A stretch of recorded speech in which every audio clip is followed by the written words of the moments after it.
తెలంగాణలో బీజేపీ దూకుడు పెంచింది. లోక్సభ ఎన్నికల్లో అత్యధిక స్థానాల్లో గెలిపే లక్ష్యంగా ప్రచారాన్ని పరుగులు పెట్టిస్తోంది. అయితే ముస్లిం రిజర్వేషన్ను ప్రచారాస్త్రంగా కమలనాథులు మార్చుకోవడం సంచలనంగా మారింది. ఇంతకు బీజేపీ వ్యూహం ఏంటి?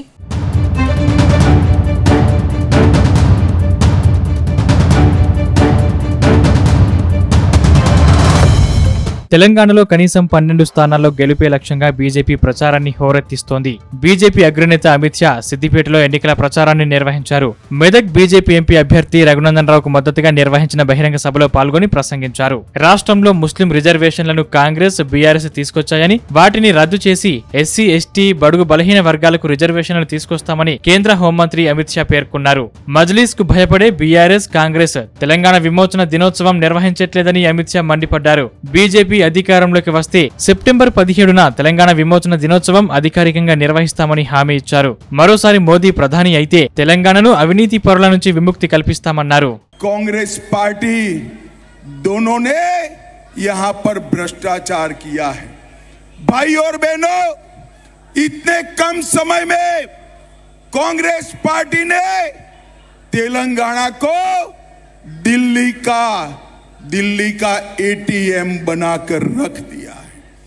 जो टीआरएस ने भ्रष्टाचार किया था, वो भ्रष्टाचार का, चाहे कालेश्वरम का हो, चाहे भूमि घोटाला हो, एक की भी जांच कांग्रेस पार्टी नहीं कर रही है। टीआरएस और कांग्रेस पार्टी दोनों मिले हुए हैं। और अगर मैं आज कहकर जाता हूं, आप तीसरी बार मोदी जी को प्रधानमंत्री बनाओ, मोदी जी तेलंगाना को ये भ्रष्टाचार से मुक्त कराने का काम नरेंद्र मोदी जी करेंगे। भाई और बहनों, मुझे बताओ कि यहां पर तेलंगाना विमोचन दिन मनाना चाहिए या नहीं मनाना चाहिए? ముస్లిం రిజర్వేషన్లను ఎత్తేసి ఎస్సీ, ఎస్టీలకు పెంచుతామని బీజేపీ ఎంపీ ధర్మపురి అరవింద్ అన్నారు. ముస్లిం రిజర్వేషన్లు రాజ్యాంగానికి విరుద్ధమన్నారు. కాంగ్రెస్ మేనిఫెస్టో చూసి దేశ ప్రజలు అభద్రతా భావంతో ఉన్నారన్నారు. దేశ సంపద ముస్లింలదే అని మన్మోహన్ సింగ్ మాట్లాడడం విడ్డూరమన్నారు. సీఎం రేవంత్ రెడ్డి 6 గ్యారెంటీల గురించి మాట్లాడకుండా తేదీలను మారుస్తూ కాలయాపన చేస్తున్నారని మండిపడ్డారు. రిసోర్సెస్ మీద మొట్టమొదటి హక్కు ముస్లింలదే అని మన్మోహన్ సింగ్ మాట్లాడటం, ఇలా వాళ్ళ మేనిఫెస్టోలో భయంకరమైన ముస్లింలను ఆర్థికంగా బలోపేతం చేయడం వల్ల మాత్రమే ఇండియా యొక్క పూర్తి సమర్థతను వెలికి తీయడం సంభవం, ఇలాంటి వివక్ష లేకుండా ముస్లిం మైనారిటీలకు బ్యాంకులు సంస్థాగత రుణాలు ఇవ్వాల్సిందే, దానికి మేము హామీ ఇస్తున్నాము, ముస్లింలకు రుణాలు ఇవ్వాల్సిందేనట బ్యాంకులు, దానికి హామీ కాంగ్రెస్ పార్టీ గవర్నమెంట్ ఇస్తుందట. విద్యా, ఉద్యోగం, వ్యాపారం, సేవలు, క్రీడలు, కళలు మరియు ఇతర రంగాలలో పెరుగుతున్న అవకాశాలలో పూర్తి ప్రయోజనాన్ని పొందడానికి మైనారిటీలకు చెందిన విద్యార్థులకు, యువతను మేము ప్రోత్సహిస్తాం మరియు సహాయం చేస్తాం. అన్ని రంగాలల్లో ముస్లింలనే ప్రోత్సహిస్తారట, వాళ్ళకే సహాయం చేస్తారట. ఉన్న రిజర్వేషన్లన్నీ వేరే హిందువులకు ఉన్న రిజర్వేషన్లు కట్ చేసి ముస్లింలకు ఇస్తారట. ఇక దానికి ఒక డైరెక్షన్ లేదు. ఇక అది హోల్సేల్గా దేశాన్ని ముస్లింలకు అప్పచెప్తామంటారు వాళ్ళు. 6 గ్యారెంటీలని మాట్లాడవయా అంటే 15 ఆగస్టు, 17 సెప్టెంబరు, 26 జనవరి, పనికిమాల డేట్లు, ఇవన్నీ ఏదో డేట్లు ఇచ్చుకుంటా పోతా ఉన్నాడు. డిసెంబర్ 9. నీ 6 గ్యారెంటీల కథ ఏంది? రైతుల్ని మోసం చేస్తేవి, మహిళల్ని మోసం చేస్తేవి, యువతని మోసం చేస్తేవి. సపోర్ట్ చేయవాయంటే ఛార్జ్షీట్ అంటున్నావు. ఏం ఛార్జ్షీట్ చేస్తావు? నీ కాంగ్రెస్ పార్టీ 2014 దాకా ఎంతైతే ఎంఎస్పి పంటల మీద పెట్టిందో గత 10 సంవత్సరాలలో అంత ఎంఎస్పి పెంచింది. నీ వాగ్దానాలు ఎక్కడ పోయినాయా? 6 నెలలు అవుతుంది మీ ప్రభుత్వం వచ్చి. ఒక చెరుకు ఫ్యాక్టరీల మీద కమిటీ వేసిండు, ఆ కమిటీ తిరిగింది. ప్రెస్ మీడియా మిత్రులకు మీతో మాట్లాడలేదా? డిసెంబర్ 2025 కల్లా తెరుస్తాం అని చెప్పింది, పీకింది. నేను నెల రోజుల్లో తెరిపిస్తా, వాల్యుయేషన్ చేపిమని చెప్తే ఇక్కడికి వచ్చి నరకుడు పోసేట్ లెక్క నరికిండు సెప్టెంబర్ 17 కని. నీ కమిటీ చెప్పింది నిజమా?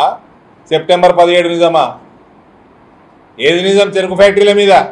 తెలంగాణలో ఇటీవల జరిగిన అసెంబ్లీ ఎన్నికల్లో 8 స్థానాలను బీజేపీ గెలుచుకుంది. తాము అనుకున్న స్థాయిలో స్థానాలు దక్కకపోయినా గతంతో పోలిస్తే బీజేపీ గ్రాఫ్ మెరుగుపడింది. ఇప్పుడు దేశంలో 400కు పైగా ఎంపీ స్థానాల్లో బీజేపీ గెలవాలనే లక్ష్యంగా దూకుడు కనబరుస్తోంది. ఇదే క్రమంలో తెలంగాణలో జరిగే సార్వత్రిక ఎన్నికల్లో కనీసం డజన్ సీట్లు గెలవడాన్ని టార్గెట్ గా పెట్టుకుంది. గతంలో కమలనాథులు తెలంగాణలో 4 ఎంపీ స్థానాలను గెలవగా ఈసారి 3 రెట్లు అధికంగా సీట్ల కైవసానికి ప్రణాళికలు సిద్ధం చేసింది.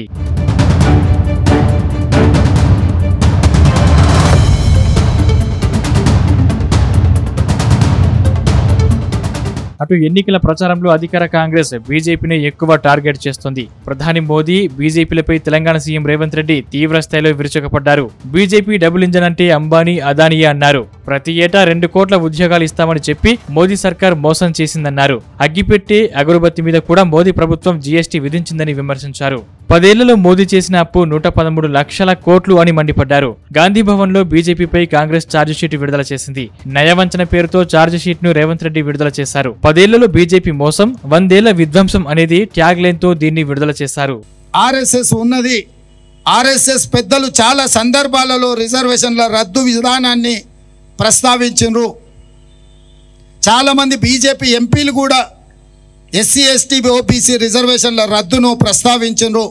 అందుకే ఈరోజు మోడీ గారు మొండిగా వ్యవహరించైనా సరే 2/3 మెజార్టీ సాధించడం, 400 సీట్లు అప్ కీ బార్ 400 పార్ అనే స్లోగన్తో 400 సీట్లు తీసుకొచ్చి ఈ దేశంలో కాంగ్రెస్ పార్టీ డాక్టర్ బాబాసాహెబ్ అంబేద్కర్ ఇచ్చిన రాజ్యాంగం యొక్క హక్కును ఎస్సీ ఎస్టీలకు ఓబీసీలకు రద్దు చేసేయాలనే కుట్ర జరుగుతుంది. ఈరోజు నేను ఎస్సీ ఎస్టీ ఓబీసీ మిత్రులకు నేను విజ్ఞప్తి చేస్తున్నా. ఈ దేశంలో కాంగ్రెస్ తెచ్చిన రిజర్వేషన్ల వల్ల కోట్లాది ఉద్యోగ ఉపాధి అవకాశాలు మీకు వచ్చినాయి. ఈరోజు బీజేపీ వాటిని రద్దు చేయబోతుంది. మీరు ఓటేస్తే ఆ ఓటు బలంతో మీ రిజర్వేషన్లు రద్దు చేయాలని ఈరోజు బీజేపీ కంకణం కట్టుకొని బయలుదేరింది.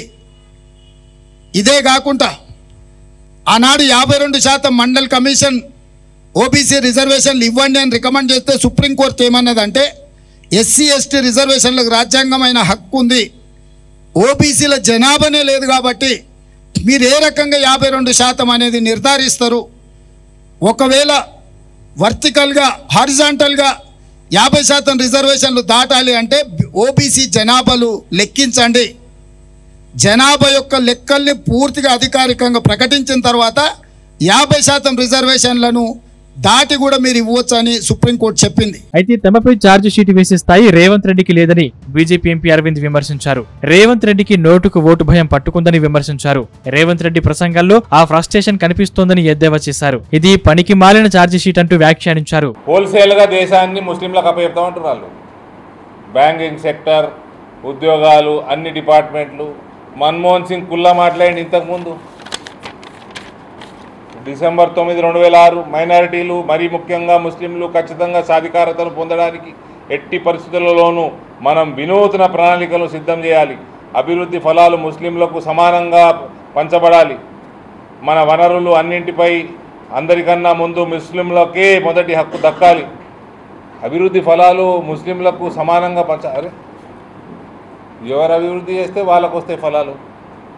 ఇంకా 4 రోజులైతే బీజేపీకి వచ్చిన ఓట్లు కూడా సమానం పంచాలంటే అంటే ఈ మేనిఫెస్టో ఏంది, కథ ఏంది, వ్యవహారం ఏంది, దాని మీద ఇలా ఛార్జ్ షీట్ తీసిండు.